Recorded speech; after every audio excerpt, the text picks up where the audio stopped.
Hi, my name is Nicholas Dushak, and thanks for joining me in my business plan SWOT analysis. I chose to open a sound design studio not just for my business plan with Full Sail University, but as a future career path as well. I became involved with sound design during my associate's degree and loved every aspect of it. Now it's time to do a full analysis of my current standing so I can plan ahead. My first strength is provided by my current standing with equipment. As you can see by the picture, I am well on my way to becoming a fully operational sound design studio. I am currently able to produce 5.1 mixes for films, but don't have the proper equipment to capture sounds. This will require little funding, which means I don't have to worry about heavy expenses anytime soon and can focus on marketing. Low prices are my second strength. Sound design studios charge large hourly fees that are unaffordable by the average filmmaker. By charging less, I will be able to acquire a large clientele base and make profit by volume, not price. When enough funds have been earned, I can acquire better equipment and charge higher prices for better services, but continue to offer low prices for my original services. My final strength is my education and certifications. By earning a degree in music and recording technology and possessing certifications in Pro Tools and Logic Pro, I have an appeal that many others cannot provide. Clients hire people with proven skills and appreciate documentation because it improves the thought that they made the right choice in an audio engineer.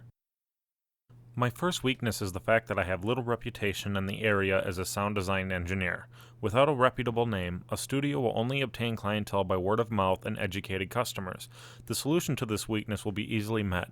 It is a matter of producing a demo reel, understanding the local film community, and pleasing every customer who walks through the door. My second weakness is location.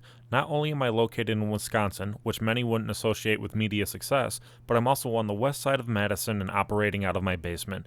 People are more likely to utilize a business at the heart of the city with its own facility.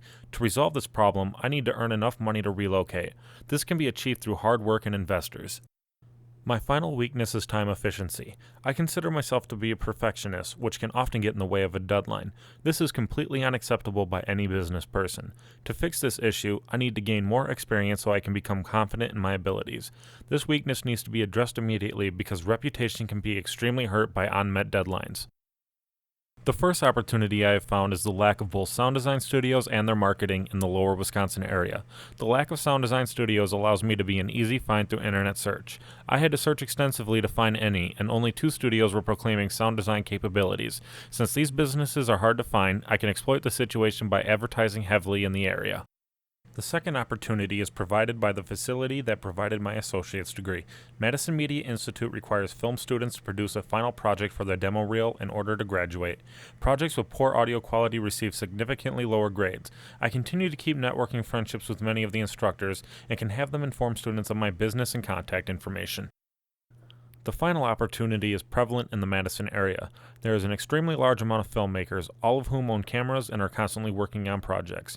I can inform many of these filmmakers of my business by frequenting film-related events, which do take place often in Madison. Even if I obtain contact with only a few individuals, they will spread the word about my business to their peers. The first and extremely obvious threat comes from the economy. With the unemployment rate at its highest and pay rate at its lowest, there is much uncertainty for any business. A sound design business has a niche market, that of which possesses money based on demographics. Filmmakers in the Madison area do not have endless amounts of cash, so revenue is definitely affected by the economy. The second threat comes from the unpredictable shifts in media trends. Right now, high-quality audio is a common aspect for filmmakers, but what if the film industry trends in the way of the music industry, where people are unconcerned with quality and only require media for background noise?